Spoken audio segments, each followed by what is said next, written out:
आपने जानती गतकाली जशवंती पाइकराय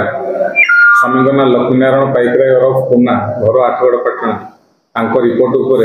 कविसूर्यनगर थाना केस नंबर 238/25 मोकदमा रुजु होता और ये मोकदमा रुजु होगा मात्रे आमर तदंत आरंभ होता। यह तदंत एसपी प्रत्यक्ष तत्वावधान में तदंतर गोटे स्वतंत्र टीम गठन कर आपण मैंने जानते जो मुदई थे लक्ष्मीनारायण पाइकराय ओरफ पुना तांकर अपराधिक मामला प्राय 16टी थिला एवं से गोटे केस रे कन्विक्ट होते सजा होता। कविसूर्यनगर थाना केस नंबर 53/98 रे सजा होता एवं तांकर शत्रुता मनोभाव अपरपक्षर थिला बहुत दिन शत्रुता थिला ताकू किपरि मर्डर करा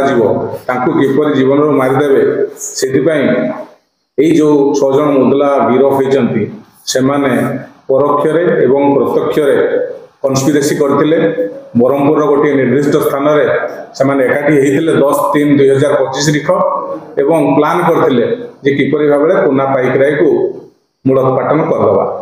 एवं से सक्सेस होती। तदंतर जहाँ जना पड़ी एथिरे आमे आज 6 जन मुदला को गिरफ कर कोर्ट चालान करूँ।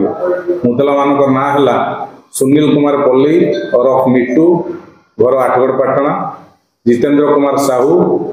घर कविसूर्यनगर आठगड़ पाटना, रोहित परिड़ा घर सुनापल्ली,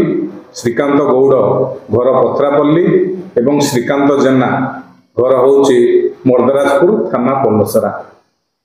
यही 5 जन मुदलांकर प्रत्यक्ष एवं परोक्ष षड्यंत्र जगु मुदई लक्ष्मीनारायण